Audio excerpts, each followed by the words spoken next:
estudiantes. Ahora veremos el tema de las propiedades coligativas.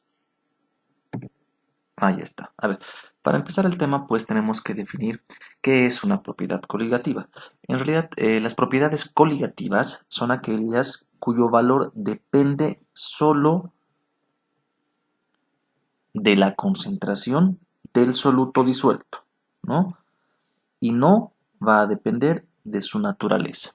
A ver, por ejemplo, si yo tengo dos soluciones, una que esta sea una solución de agua con sal y esta que sea una solución de agua con azúcar, donde la condición es que yo debo tener la misma cantidad de sal y debo tener la misma cantidad de azúcar, hablando del soluto obviamente, ¿verdad? Tienen que ser iguales en la misma cantidad. Estas propiedades pues van a variar, van a tomar los mismos valores, ¿no? ¿Por qué? Porque las propiedades coligativas son aquellas cuyo valor depende solo de la concentración del soluto disuelto, no olvidemos eso, ¿ya? Y pues no va a depender de su naturaleza. ¿Se entiende? Por otra parte, también las propiedades coligativas son aquellas que están muy relacionadas con el cambio de ciertas propiedades físicas, obviamente en los solventes. Diremos, cuando le agregamos a estos una cantidad determinada de un soluto no volátil, cabe recalcar, específicamente las propiedades que varían van a ser cuatro en este caso. La primera, el punto de ebullición. Nos referimos al aumento ebulioscópico, ¿no? La segunda que va a variar es el punto de congelación, el descenso crioscópico. La tercera es el descenso de la presión del vapor y también va a haber el descenso de la presión en base a la presión osmótica. Por otra parte, pues diremos que estas cuatro propiedades no variarían o no aparecerían si no se agrega el soluto al solvente puro.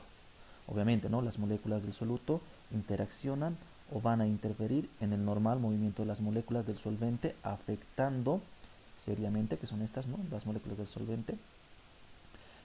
Estas pues van a afectar seriamente a estas propiedades mencionadas, a las cuatro, ¿no? El punto de ebullición, de congelación y el descenso de la presión del vapor y de la presión osmótica, ¿verdad? Esas eran las cuatro propiedades. Continuamos. Ahora, eh, estos cambios se pueden cuantificar a través de las siguientes fórmulas. Primero vamos a empezar por, perdón, ahí está, por esta fórmula.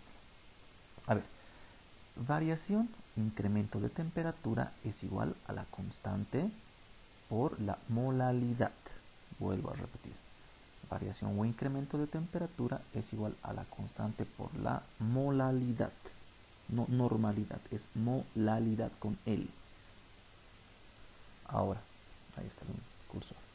Pues en el caso de las variaciones del punto de ebullición o el punto de congelación se va a derivar en las siguientes características. Primero, vamos a empezar por el punto de ebullición. A ver, ahí está todo plasmado y yo creo que esto es bien importante, es una parte muy fundamental entender esta diapositiva para poder resolver los problemas de aquí en adelante, ¿no? En base obviamente a la explicación teórica que se les ha proporcionado. Empezamos. Entonces, el incremento o variación de temperatura de ebullición es igual a la constante de ebullición por la molalidad. Vuelvo a repetir. La variación o incremento de la temperatura de ebullición es igual a la constante de ebullición por la molalidad, ¿verdad? Ahora, aquí está el cursor. Si es que el problema nos va a pedir halle, por ejemplo, la temperatura de ebullición de un determinado compuesto, ¿no? La tablita, esta tabla que está aquí, vean, toda esta tabla, ¿ya? siempre nos va a dar el valor de la constante de ebullición. Por ejemplo, el agua tiene pues la constante de ebullición equivalente a 0,512, ¿verdad? El benceno tiene una constante de ebullición equivalente a 2,53. El tetracloruro tiene una constante de ebullición equivalente a 5,03. El etanol tiene una constante de ebullición equivalente a 1,22. Esta tablita siempre la van a tener que utilizar, y mejor aún si es que se la imprimen, ¿no? Para poder tener esos conocimientos y resolver los problemas propuestos, ¿verdad? Ahora, pasamos a esta igualdad, a esta fórmula. Veamos. La temperatura de ebullición es igual al punto de ebullición más la variación o incremento de la temperatura de ebullición, ¿verdad? Vuelvo a repetir. La temperatura de ebullición es igual al punto de ebullición más el incremento o variación de la temperatura de ebullición. Ahora, si es que nos damos cuenta, pues el punto de ebullición también nos proporciona nuestra tablita. Sabemos que el agua tiene un punto de ebullición equivalente a los 100 grados Celsius, ¿verdad? Sabemos por conocimientos previos, por conocimientos generales, ¿no? Ahora el benceno tiene un punto de ebullición equivalente a 80,1. El tetracloruro tiene un punto de ebullición equivalente a 76,7. El etanol tiene un punto de ebullición equivalente a 78,5 grados Celsius, ¿verdad? Esta tablita pues es bien importante, referente al disolvente, solvente en otras palabras, ¿no? Cuando el problema nos dé una característica acuosa, pues tenemos que basar en las tablitas que están aquí en esta diapositiva. ¿Se entiende, verdad? Vuelvo a repetir, esto es muy, pero muy importante que tengan en un papel impreso o copien a mano en su cuaderno y arranquen en su hojita para tener como su formulario. ¿Ya? Ahora, pasamos al punto de congelación. Veamos. La variación de temperatura, ¿ya? Variación o incremento de temperatura en el punto de congelación o de congelación es igual a la molalidad por la constante de congelación. Vuelvo a repetir. La variación o el incremento de la temperatura de congelación es igual a la molalidad por la constante de congelación, ¿verdad? Aquí están las denotaciones, significado, ¿no?, de cada letra en sí. Ahora, si es que nos damos cuenta, en el punto de congelación, pues aquí está las constantes del punto de congelación en nuestra tablita. Veamos. El agua tiene una constante de congelación equivalente a 1,86. Constante de congelación, no olvidemos eso. El benceno tiene una constante de congelación equivalente a 5,12. El tetracloruro tiene una constante de congelación equivalente a 29,8. El etanol tiene una constante de congelación equivalente a 1,99. ¿Se entiende? Ahí nos da pues la tablita, la constante de congelación. Ahora, ¿qué pasa con la temperatura de congelación?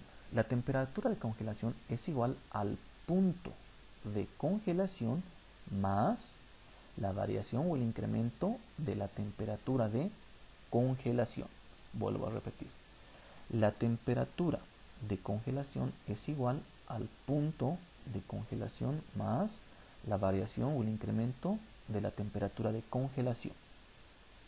Donde, pues, si es que verificamos la tablita, también nos dan los valores del agua. El punto de congelación del agua, al igual que el punto de ebullición del agua, sabemos que, por conocimientos generales, el punto de congelación del agua es equivalente a 0 grados Celsius.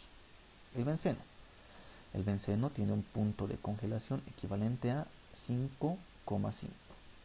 El tetracloruro tiene un punto de congelación equivalente a menos 23 grados Celsius.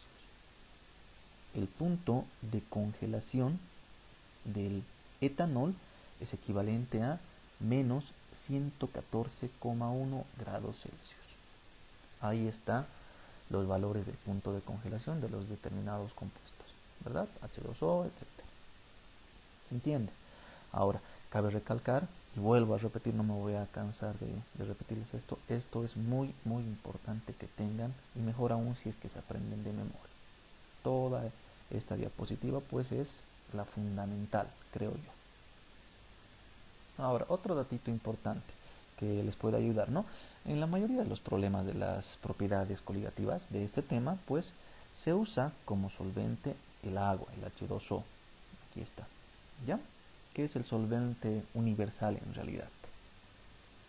Otro puntito de ayuda pues es que normalmente nos preguntan lo que es la variación o el incremento de la temperatura de ebullición o así de congelación, ¿no? Ahora, pues recordemos, a ver, aquí, recordemos pues qué es la molalidad. A ver, la molalidad es la cantidad de moles del soluto por cada 1000 gramos del solvente o por cada kilogramo del solvente en realidad, ¿no? Que es lo mismo, ¿no? 1000 gramos es equivalente a 1 kilogramo, sabemos eso, ¿ya? Eso es lo que nos tiene que preocupar en esta parte de análisis, ¿no? De la diapositiva correspondiente, en base pues al tema de las propiedades coligativas. Ahí está. Descenso de la presión del vapor. A ver, la presión del vapor de un solvente con un soluto no volátil de la solución obviamente, pues es menor que la presión del mismo solvente en estado puro, ¿ya? Esto pues va a suceder también cuando se puede cuantificar gracias a la ley de Raoult. A ver, ¿qué nos dice esta ley pues? En realidad nos dice que la presión de un solvente en una solución a determinada temperatura es igual a la presión del valor del mismo solvente puro multiplicada por la fracción molar del solvente propio, ¿no? En la solución a la misma temperatura. A ver, primero hay que entender pues entonces lo que va a pasar con el descenso de la presión del vapor en realidad. Con esta figura vamos a explicar. Ahí está. A ver, si vemos, la disminución de la presión de vapor depende del número de moléculas del soluto en la solución, es decir, de la concentración del soluto. Y vemos pues en la gráfica que el soluto está representado por las esferitas amarillas. Las del solvente está expresado con las esferitas celestes, ¿no? ¿Qué pasa si una molécula de soluto va a ascender, ¿no? Si no tiene ninguna otra molécula de solvente la cual impida su paso, pues esta va a volver. Vean a ver aquí, esta molécula de soluto está subiendo y choca contra otra molécula de solvente, pues va a bajar, ¿no? Ahí está impidiendo pues la molécula del solvente que pase la molécula del soluto en realidad. Vean, choca y vuelve. Está yendo y va a volver. Entonces pues si nos damos cuenta y vemos que las moléculas de soluto que chocan con las moléculas de solvente, pues estas impiden el paso de la fase líquida a la fase de vapor, ¿no? Como se puede ver en la figura. Ahí está. Pues con otra parte, si es que observamos bien, ¿qué pasa pues con las moléculas que están saliendo? En otras palabras, pues no están chocando con las moléculas de solvente, ¿no? Y están pasando de la fase líquida a la fase de vapor. Ahora sí se entiende, ¿no? Ahora, ¿qué nos dice pues la ley de Raoult, ¿no? Nos dice que la presión de vapor de cada componente en una mezcla homogénea, ahí está, a ver, ahí está, es igual a la fracción molar multiplicada por la presión de vapor del componente cuando está puro y a la misma temperatura de la solución. Donde pues pondremos aquí la ecuación que va a ser equivalente. La presión de, aquí está, a ver, ahí está. La presión de vapor del soluto pues es igual a la presión parcial del soluto, ahí está, cuando se encuentra puro. Esto significa que ese exponente 0 significa cuando está puro, ¿no? Por la fracción molar del soluto. Vuelvo a repetir entonces. La presión del vapor del soluto es igual a la presión parcial del soluto cuando está puro, cuando se encuentra puro, por la fracción molar del soluto. Esa es pues la fórmula que nos dice, ¿no? La ley de Raoult. Ahí está. Siguiente. Presión osmótica. A ver, para entrar a definir lo que es la presión osmótica, pues primero debemos saber lo que es la ósmosis. Por definición, ósmosis es un fenómeno que se origina cuando dos soluciones de distintas concentraciones se ponen en contacto a través de una membrana semipermeable. A ver, para esto pues vamos a explicar con esta figura, ¿no? Esta es una membrana semipermeable, donde en el lado de la izquierda pues vamos a tener una solución que no está tan concentrada, ¿verdad? Y en el lado de la derecha pues vamos a tener una solución que está bastante concentrada. Y se puede verificar, ¿no? Suponiendo que en la solución que está menos concentrada, o sea que tiene menos concentración, pues las moléculas son más chiquititas. Y en la derecha, en esta parte, la solución que está concentrada, que tiene más concentración en realidad, tiene diferentes moléculas, ¿no? Chiquititas y grandes. Cuando en esta membrana semipermeable, vean, existe el paso de moléculas de la solución que está menos concentrada, ¿verdad?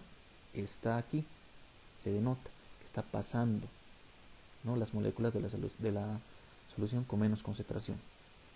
Pero ahora, ¿qué pasa si es que las moléculas que tiene la solución con más concentración quieren pasar de derecha a izquierda? Pues estas mismas moléculas de mayor tamaño pues no van a dejar que pasen las moléculas, ¿no? Por la misma característica de la membrana semipermeable, ¿verdad? ¿Se entiende?